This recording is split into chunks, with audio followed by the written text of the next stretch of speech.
This is Satara Camp, and behind me here is an explanation about poaching in the Kruger National Park and what's happening. Unfortunately, a lot of Sand Parks officials have been implicated in poaching, which is really sad because these are the people meant to be keeping the park safe, looking after our animals. But this is the reality, is that corruption runs rife within South Africa, within Africa. But over here, it's depicting all the different things that happened. If you see crime, there's a number here that you can report any suspicious behavior. Over there's a depiction of the anti-poaching unit arresting somebody and a rhino being taken down and the horn being chopped off. But this is really sad, and I think it's an amazing thing to use art to explain what is happening and to use art to tell the story, because it really is a gruesome, vivid, tragic story that needs to be told. Poaching still happens. Elephants get poached, rhinos get poached, lions are getting poached now. They're getting poisoned and snared, and pangolin are the most trafficked animal in Africa. Something like 1 million pangolin get trafficked every year, and they take them alive. So this is very sad. You guys should go and do your research on this before you come to South Africa. Make sure that if you're going to do rehabilitation things, you're going to support good people that are actually helping our wildlife and are not helping our wildlife. So that's an important note. You actually want to come to a place that is doing good, that is giving back to the community and helping people. So I've managed to get the key for 162. This is next to my favorite one. 162 and 161, G162 and 161 are for me the best. They're right next to the reception. They're next to the Wells Guesthouse, so very private, very quiet. Along the fence, you see the main road coming in from the south of Kruger, which is the Skukuza side.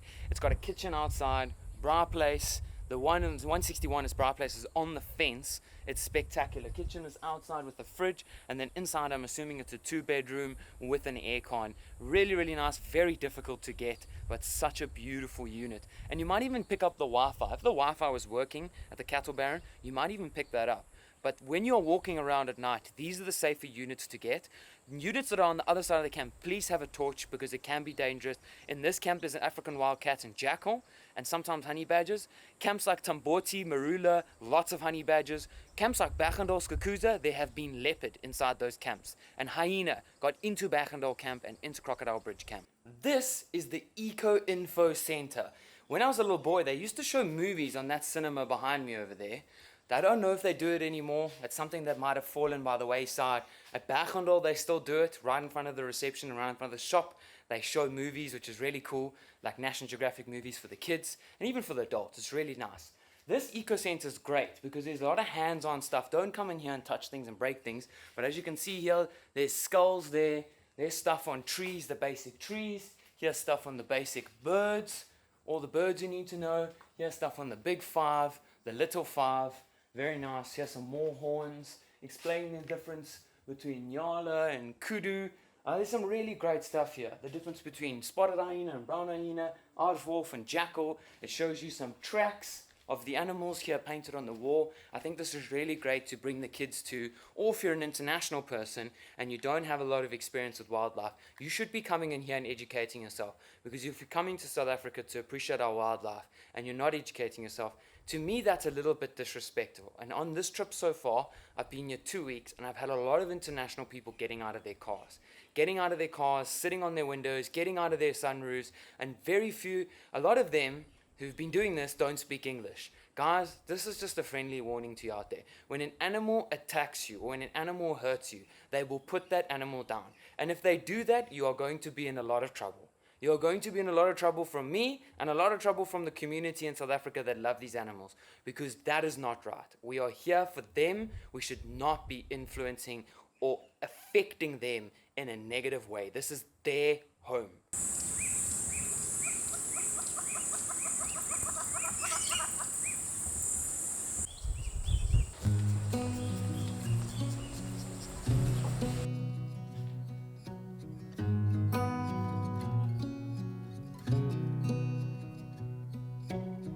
Beneath the starlit sky, our love's secret line, like leaves we soar so high. Beneath the moonlight, soft touch your hand in mine gets me me every Beautiful time. bright place outside, absolutely amazing with a fence view. And sometimes Casper and the brothers walk right past here, which you won't get in any guest house. And then if we go down this pathway over here, there is a little bird trough where you can get some birds coming to drink, which is very nice. And you can sit at the table outside, watch the birds come drink. Or if we walk all the way to the end, we'll get to a bench and we can sit and watch the watering hole, which is amazing. Surely things come drink here. If you have a spotlight, there is a spotlight. There's a spotlight. So we can take a seat here at the bench and boom, we have a view of the watering hole. And you are literally paying 8,000 Rand for that watering hole because no one else gets to see this watering hole.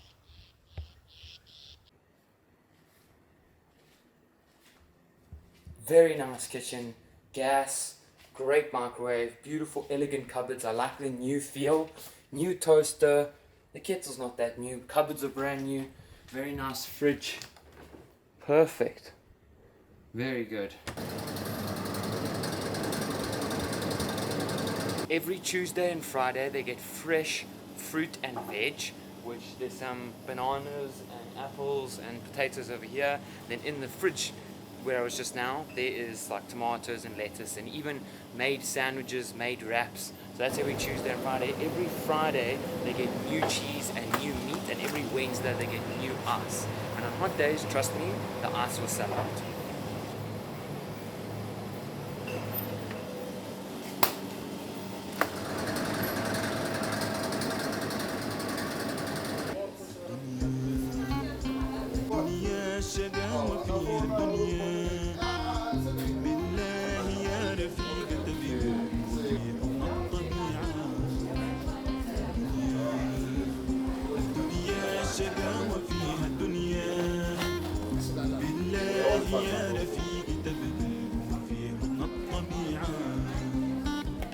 If you need water, then just come and fill your containers up here. It is much cheaper, much better for the planet. This work is good, otherwise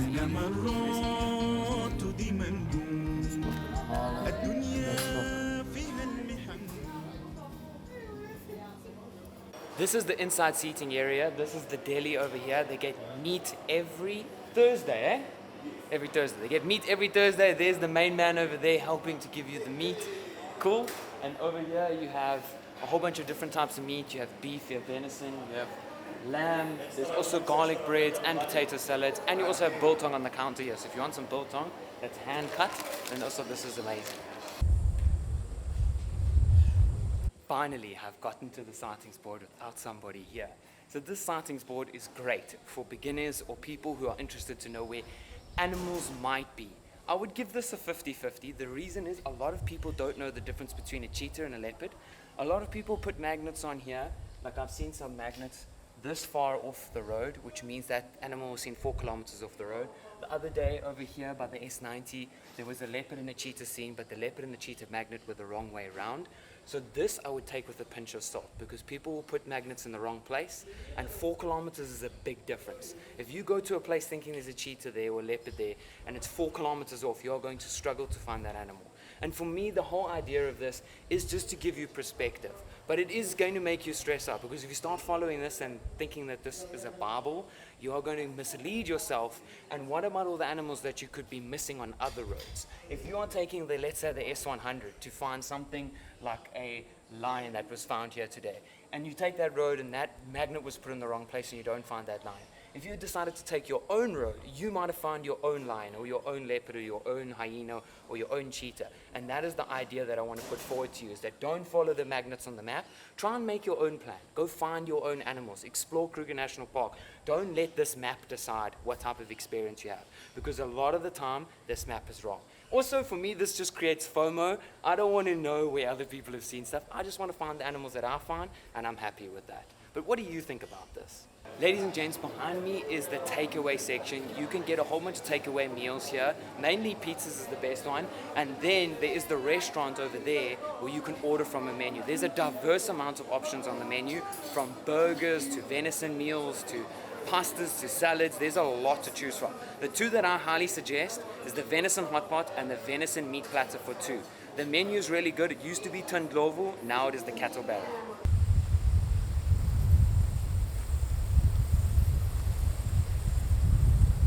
So I'm standing at the fence line here in front of the restaurant, and over there is a watering hole.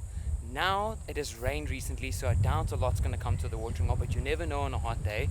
In the winter months, which is from April all the way up until November now, this is a very good time to come and sit here if you're stopping at Satara. Come look at the watering hole. I've seen numerous elephants come drink here, wildebeest, impala. It's really nice, and the restaurant, Cattle Baron, is just out there. That's Cattle Baron over there, and the shop is also over there in that direction. It's a beautiful camp to walk around, and let me show you something. The reason that signboard is on the fence is because hyenas patrol the fence line in the late evening and early morning, and the reason is people have been feeding them. Now what happens when you feed these animals, they lose their fear for people and they could attack a person. Also, they don't respect the boundaries anymore between where people live and what people do and where they are meant to be. They are meant to be wild animals out there away from where we are, because if they come here, they don't know our rules. They don't know that they're not allowed to dig in the bins, that they're not allowed to go into our fridges, and if we feed them, we're teaching them that that's what they're allowed to do. So do not feed the animals. Also, they don't know the difference between your hand and the food, and they might bite your hand. Those are fire boxes, easy to just light and then they go. Some charcoal, which is dried wood, very good brand. This one I'm not a fan of. This one's very good brand, and wood. The wood in the park can be a little bit slow burning, so you might want to give it quite a bit of fire lighters. This might be a very controversial topic, but I used to love the night drives and sunset drives in the Kruger National Park. Now they use these massive trucks. I never see them use the small Toyota Hilux, which is the 10-seater. That the truck is like a 40-seater, makes a lot of noise, squeaky brakes. It's a truck, it can't turn very well, and I just don't see the need for this. It's not a good experience. It feels like you're in a zoo and you're driving around in this theme park. It really isn't the experience for me. I used to love it, and if you can book the small Toyota Hilux, if it's available, then you do that. It might be more expensive because it would be a private safari vehicle or private game drive. But if you want to go in the truck and just try it once, you're here for maybe 6-7 nights, you want to try it once, trust me, now be prepared for a lot of noise, a lot of people talking, a lot of people standing up, and it is a very crowded experience. But otherwise, you might see something, because in the dark is where a lot of animals move around. It could be lion, leopard, serval, aardvark, pangolin. There's a lot of special things that move around when it's dark.